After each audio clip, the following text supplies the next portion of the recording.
নমস্কাৰ এলিফ নলেজৰ নতুন এটা ভিডিঅ'লৈ আপোনালোক সকলোকে পুনৰ স্বাগতম জনাইছোঁ। ভিডিঅ'টো আৰম্ভ কৰাৰ আগতে আপোনালোক সকলোকে মোৰ তৰফৰ পৰা অশেষ ধন্যবাদ জ্ঞাপন কৰিছোঁ, কাৰণ আপোনালোকৰ যি মৰম ভালপোৱা মোৰ ভিডিঅ'বোৰত দি আছে, যাৰ কাৰণে মই আপোনালোকৰ ওচৰত কৃতজ্ঞ। তো বন্ধু বান্ধৱীসকল, আজি আমি আলোচনা কৰিম কেইটামান অতি গুৰুত্বপূৰ্ণ প্ৰশ্ন। জেনেৰেল সায়েন্স আৰু জেনেৰেল নলেজ উভয়ৰ ক্ষেত্ৰতেই এইবোৰ প্ৰযোজ্য হয়। তো তাৰে কেইটামান গুৰুত্বপূৰ্ণ প্ৰশ্নৰ বিষয়ে আমি আজি আলোচনা কৰিম। আপুনি যদি গুৱাহাটী বিশ্ববিদ্যালয় বি এড এণ্ট্ৰেন্সৰ কাৰণে সাজু হৈ আছে, তেনেহ'লে আপোনাৰ কাৰণে এনেকুৱা প্ৰশ্ন অতিকৈ আৱশ্যক। তো বন্ধু বান্ধৱীসকল, ভিডিঅ'টো আৰম্ভ কৰাৰ আগতে আপোনালোকসকলৰ এটা সৰু অনুৰোধ, যদি ভিডিঅ'টো ভাল লাগে তেনেহ'লে নিশ্চয় লাইক কৰিব, আৰু যদি চেনেলটোলৈ নতুনকৈ আহিছে তো চেনেলটো ছাবস্ক্ৰাইব কৰি ল'বলৈ নাপাহৰিব, কাৰণ আপোনালোকৰ সহায় সহযোগিতা মোৰ কাৰণে অতিকৈ আৱশ্যক। তো বন্ধু বান্ধৱীসকল, পলম নকৰাকৈ বলক আমি আজিৰ ভিডিঅ'টো আৰম্ভ কৰোঁ। এইটো এপিছ'ডৰ প্ৰথম প্ৰশ্নটো হৈছে, which one of this is the highest quality coal? ইয়াত সুধিছে তলত দিয়া কয়লাৰ বিভিন্ন ভাগবোৰৰ ভিতৰত কোনটো ভাগ আটাইতকৈ সৰ্বাধিক মূল্যৱান বা গুণমানৰ? তো ইয়াত আপোনাৰ চাইড অপশ্যন দিছে। অপশ্যন এ দিছে লিগনাইট, অপশ্যন বি দিছে এন্থ্ৰাচাইট, অপশ্যন চি দিছে বিটুমিনিয়াছ, আৰু অপশ্যন ডি দিছে নন অফ দিছ, অৰ্থাৎ এইবোৰৰ এটাও নহয়। তো ইয়াৰে শুদ্ধ উত্তৰটো আপোনালোক বাছি উলিয়াব লাগে। তো ইয়াৰ শুদ্ধ উত্তৰটো হৈছে অপশ্যন বি এন্থ্ৰাচাইট। এন্থ্ৰাচাইট হৈছে কয়লাৰ আটাইতকৈ মূল্যৱান ভাগ। তো বন্ধু বান্ধৱীসকল, বলক আমি এতিয়া ইয়াৰ দ্বিতীয় প্ৰশ্নটোলৈ আগবাঢ়োঁ। ইয়াৰে দ্বিতীয় প্ৰশ্নটো অতিকৈ গুৰুত্বপূৰ্ণ। ইয়াত সুধিছে which country is known as land of white elephant? ইয়াত সুধিছে বগা হাতীৰ দেশ বুলি কোনটো দেশক জনা যায়? ইয়াত আপোনালোকক চাইড অপশ্যন দিছে। অপশ্যন এ দিছে জাপান, অপশ্যন বি দিছে ইণ্ডিয়া, অপশ্যন চি দিছে থাইলেণ্ড, আৰু অপশ্যন ডি দিছে চাইনা। তো ইয়াৰ শুদ্ধ উত্তৰটো আপোনালোক বাছি উলিয়াব লাগে। তো ইয়াৰ শুদ্ধ উত্তৰটো হয়তো সকলোৱে জানে। ইয়াৰ শুদ্ধ উত্তৰটো হৈছে অপশ্যন চি থাইলেণ্ড। থাইলেণ্ডকে বগা হাতীৰ দেশ বুলি জনা যায়। তো বন্ধু বান্ধৱীসকল, বলক আমি এতিয়া ইয়াৰ তৃতীয় প্ৰশ্নটোলৈ আগবাঢ়োঁ। ইয়াৰে তৃতীয় প্ৰশ্নত সুধিছে which is the most popular country in the world? ইয়াত সুধিছে বিশ্বৰ আটাইতকৈ সৰ্বাধিক জনসংখ্যা থকা দেশ কোনটো? ইয়াত আপোনালোকক চাইড অপশ্যন দিছে। অপশ্যন এ দিছে আমেৰিকা, অপশ্যন বি দিছে ইণ্ডিয়া, অপশ্যন চি দিছে ফ্ৰান্স, আৰু অপশ্যন ডি দিছে চাইনা।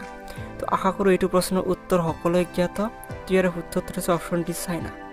চাইনাৰ জনসংখ্যা পৃথিৱীৰ বাকী দেশবোৰতকৈ সৰ্বাধিক। তো বন্ধু বান্ধৱীসকল, বলক আমি এতিয়া ইয়াৰ 4 নম্বৰ প্ৰশ্নটোলৈ আগবাঢ়োঁ। ইয়াৰে 4 নম্বৰ প্ৰশ্নটো অতিকৈ আৱশ্যক। ইয়াত সুধিছে what is the height of mount Everest? ইয়াত সুধিছে মাউণ্ট এভাৰেষ্টৰ উচ্চতা কিমান? ইয়াত আপোনাৰ চাইড অপশ্যন দিছে। অপশ্যন এ দিছে 8324 মিটাৰ্ছ, অপশ্যন বি দিছে 8848 মিটাৰ্ছ, অপশ্যন চি দিছে 8840 মিটাৰ্ছ, আৰু অপশ্যন ডি দিছে 9848 মিটাৰ। ইয়াৰে শুদ্ধ উত্তৰটো আপোনালোক বাছি উলিয়াব লাগে। তো আশা কৰোঁ এইটো প্ৰশ্নৰ উত্তৰ সকলোৱে জানে। ইয়াৰে শুদ্ধ উত্তৰটো হৈছে অপশ্যন বি 8848 মিটাৰ্ছ। কিন্তু বৰ্তমান কিছুমান ৰিচাৰ্চত 8850 মিটাৰ্ছ বুলিও পোৱা গৈছে। তো ইয়াৰ শুদ্ধ উত্তৰটো অপশ্যন বিয়ে হয়। তো বন্ধু বান্ধৱীসকল, বলক এতিয়া আমি ইয়াৰে 5 নম্বৰ প্ৰশ্নটোলৈ আগবাঢ়োঁ।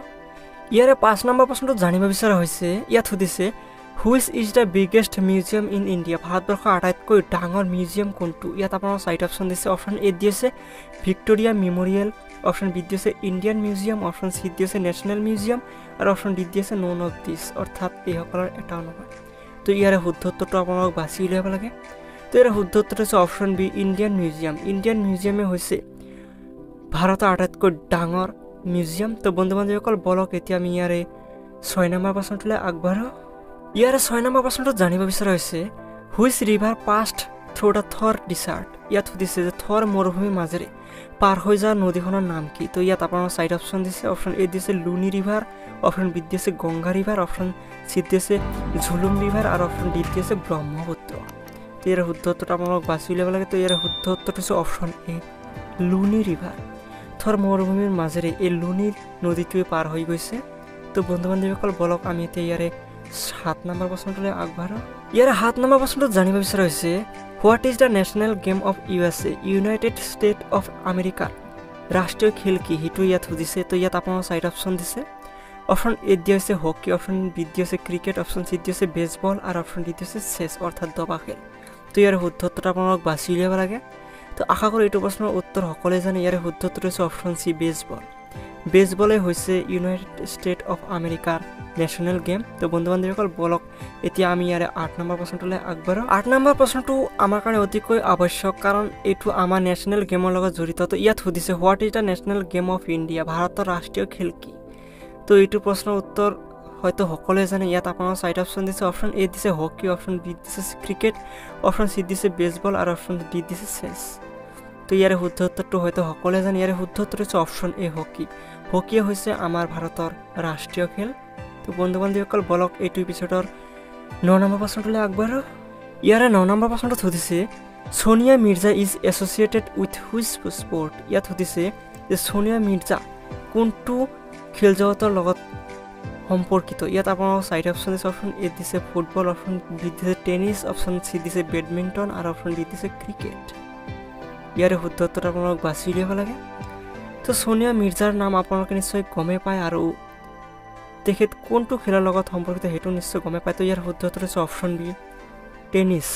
তো বন্ধু বান্ধৱীসকল বলক এইটো এপিছ'ডৰ 10 নম্বৰ প্ৰশ্নটোলৈ আমি আগবাঢ়ো।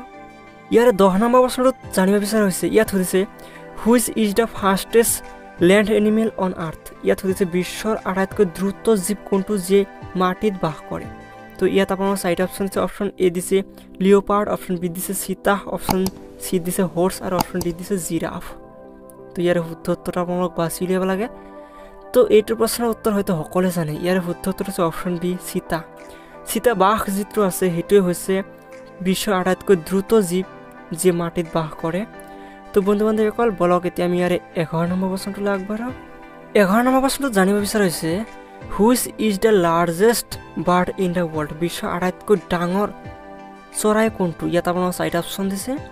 অপশ্যন এ দিছে পেংগুইন, অপশ্যন বি দিছে কিউই, অপশ্যন চি দিছে অষ্ট্ৰিক আৰু অপশ্যন ডি দিছে হুমিং। তো ইয়াৰে শুদ্ধ উত্তৰটো আপোনালোক বাছি ল'ব লাগে। তো আশা কৰোঁ এইটো প্ৰশ্নৰ উত্তৰ সকলোৱে নিশ্চয় গমেই পায়।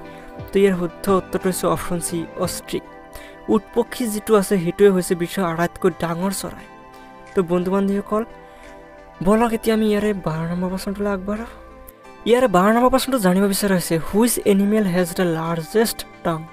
ইয়াত সুধিছে যে কোনটো জন্তুৰ আটাইতকৈ দীঘল জিভা আছে। ইয়াত আপোনালোকৰ 4টা অপশ্যন দিছে। অপশ্যন এ দিছে অপশ্যন বি দিছে জিয়াণ্ট পেংগলিন, অপশ্যন চি দিছে জিৰাফ আৰু অপশ্যন ডি দিছে চানবিয়াৰ।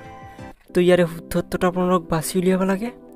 তো ইয়াৰ শুদ্ধ উত্তৰটো হৈছে অপশ্যন বি জিয়াণ্ট পেংগলিন। জিয়াণ্ট পেংগলিনে হৈছে আটাইতকৈ ডাঙৰ জিভা থকা জন্তু। তো বন্ধু বান্ধৱীসকল বলক এতিয়া আমি ইয়াৰে 13 নম্বৰ প্ৰশ্নটোলৈ আগবাঢ়ো। তো ইয়াৰে 13 নম্বৰ প্ৰশ্নটো জানিব বিচৰা হৈছে which is the largest fish in the world. বিশ্বৰ আটাইতকৈ ডাঙৰ মাছ কোনটো। ইয়াত আপোনাৰ 4টা অপশ্যন দিছে। অপশ্যন এ দিছে হোৱেল শাৰ্ক, অপশ্যন বি দিছে ডলফিন, অপশ্যন চি দিছে ব্লু হোৱেল আৰু অপশ্যন ডি দিছে নন অফ দিছ, অৰ্থাৎ এইবোৰৰ এটাও নহয়। তো ইয়াৰ শুদ্ধ উত্তৰটো আপোনালোক বাছি উলিয়াব লাগে। তো এইটো প্ৰশ্নৰ উত্তৰ চাগে সকলোৱে নিশ্চয় গমেই পায়। ইয়াৰ শুদ্ধ উত্তৰ হৈছে option A whale shark. Whale শাৰ্কে হৈছে বিশ্বৰ আটাইতকৈ ডাঙৰ মাছ। তো বন্ধু বান্ধৱীসকল বলক আমি এতিয়া ইয়াৰে 14 নম্বৰ প্ৰশ্নটোলৈ আগবাঢ়ো। ইয়াৰে 14 নম্বৰ প্ৰশ্নটো জানিব বিচৰা হৈছে, ইয়াত সুধিছে from what material ৱেৰ the first wheels made of. ইয়াত সুধিছে যে পোন প্ৰথমতে চকাবোৰ কোনটো পদাৰ্থৰে বনোৱা হৈছিলে। তো ইয়াত আপোনাৰ 4টা অপশ্যন দিছে। অপশ্যন এ দিছে ষ্টীল, অপশ্যন বি দিছে আইৰণ, অপশ্যন চি দিছে এলুমিনিয়াম আৰু অপশ্যন ডি দিছে উড অৰ্থাৎ কাঠ। তো ইয়াৰ শুদ্ধ উত্তৰটো বাছি উলিয়াব লাগে। তো ইয়াৰ শুদ্ধ উত্তৰটো হৈছে অপশ্যন ডি উড অৰ্থাৎ কাঠেৰে পোন প্ৰথমতে আদিম কালতে মানুহে কাঠেৰে এই চকাবোৰ বনাইছিলে বস্তু এঠাইৰ পৰা আন এঠাইলৈ লৈ যোৱাৰ কাৰণে। তো বন্ধু বান্ধৱীসকল বলক এইটো এপিছ'ডৰ লাষ্ট প্ৰশ্নটোলৈ। 15 নম্বৰ প্ৰশ্নটোত জানিব বিচৰা হৈছে what material is used to build aeroplane. অৰ্থাৎ এৰোপ্লেন সাজিবলৈ কোনটো পদাৰ্থ বা ধাতু ব্যৱহাৰ কৰা হয়। ইয়াত আপোনাৰ 4টা অপশ্যন দিছে। অপশ্যন এ দিছে ষ্টীল, অপশ্যন বি দিছে আইৰণ, অপশ্যন চি দিছে এলুমিনিয়াম আৰু অপশ্যন ডি দিছে জিংক। তো ইয়াৰ শুদ্ধ উত্তৰটো আপোনালোক বাছি ল'ব লাগে। তো হয়তো আপোনালোক কোনেও এইটো প্ৰশ্নৰ উত্তৰ ইমান সঠিককৈ নাজানে। তো ইয়াৰ শুদ্ধ উত্তৰটো হৈছে অপশ্যন চি এলুমিনিয়াম। এলুমিনিয়ামৰ দ্বাৰাই এৰোপ্লেনৰ যি বডি তাক বনোৱা হয়। তো বন্ধু বান্ধৱীসকল এইখিনিয়ে আছিল আজিৰ আলোচ্য বিষয়। ভিডিঅ'টো কেনেকুৱা লাগিছে নিশ্চয় কমেণ্টত জনাব। যদি ভিডিঅ'টো ভাল লাগে তেনেহ'লে নিশ্চয় লাইক কৰিব আৰু যদি চেনেলটো নতুনকৈ আহিছে চেনেলটো ছাবস্ক্ৰাইব কৰি ল'বলৈ নাপাহৰিব। লগতে আপোনালোকক এষাৰ কথা কৈ থৈ দিওঁ, প্লিজ ভিডিঅ'বোৰৰ ডেছক্ৰিপশ্যন চেক কৰিবলৈ নাপাহৰিব, কাৰণ যদি ভিডিঅ'ত কিবা সৰু সুৰা ভুল ভ্ৰান্তি থাকি যায় তো তাৰে বিষয়ে মই ডেছক্ৰিপশ্যনত ইম্পৰ্টেণ্ট ডিক্লেৰেশ্যনৰ এটা ছেকশ্যনত এই ভুলবোৰৰ বিষয়ে শুধৰণি দি দিম। তো বন্ধু বান্ধৱীসকল শেষত আপোনালোক সকলোকে পুনৰ ধন্যবাদ জ্ঞাপন কৰিছোঁ আপোনালোকৰ যি মৰম ভাল পোৱা ছাপোৰ্ট দিয়াৰ বাবে। তো বন্ধু বান্ধৱীসকল আজিলৈ বিদায় লৈছোঁ, ধন্যবাদ।